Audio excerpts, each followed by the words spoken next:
I'd like to show you an adaptation of a Tai Chi movement.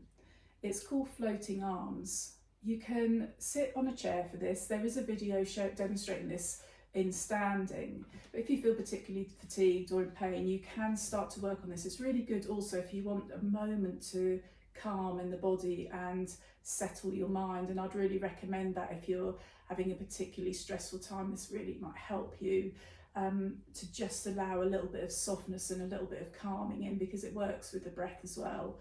So to start with, hands on knees, see if you can lengthen up. I'm on a dining room chair and I'm sitting slightly forward, so I'm not allowing myself to rest back, but that's okay. If you feel you do need to rest back in the chair, do so. But we want as much as possible to work with a lovely natural posture, our posture. So I'm lengthening through the crown of the head. I'm trying to keep my shoulders nice and soft down. And I'll take a couple of breaths here. Breathing in and out through the nose if you can. Of course, if that's not possible, you may choose to breathe in and out through the mouth, or in through the nose, out through the mouth.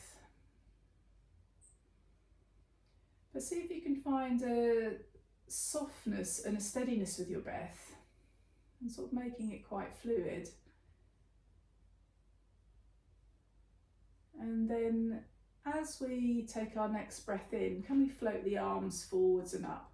So I'm not straightening my elbows too much, and I'm letting my hands just be heavy. And then as we breathe out, turning the palms forward and the elbows come in towards our waist, just gliding either side of our rib cage.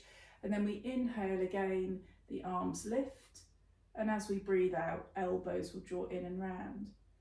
So you might see that the hands almost are making a circular motion. I'm not just lifting and lowering in one plane. They're reaching forwards and then I'm drawing them back and down. And a lot of Tai Chi movements are sort of circular, and we work on this idea of circular movements around the whole body. Arms up and down. You breathe in as arms come forward, lengthening, and then palms turn up as you lower the hands down. And all the time, as soft as I am through the breath and the movement, I am still trying to maintain a lovely lengthened spine and just working gently with my breath. Try, if you can, to think about the movement being as fluid and gentle as you can, and you can really slow it down depending on how long your breaths are. And don't get too caught up in whether you're doing this right or wrong. The idea is that really we want to encourage softness, a calmness in the mind, and a gentleness with your movement without being too critical of yourself.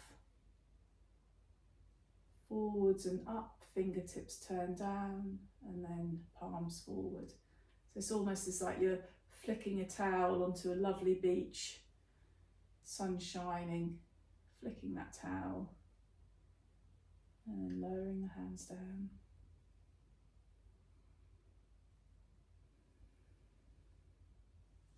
And then just land your hands down onto your knees, or you might bring your hands just level with your tummy, right hand on top, left hand underneath.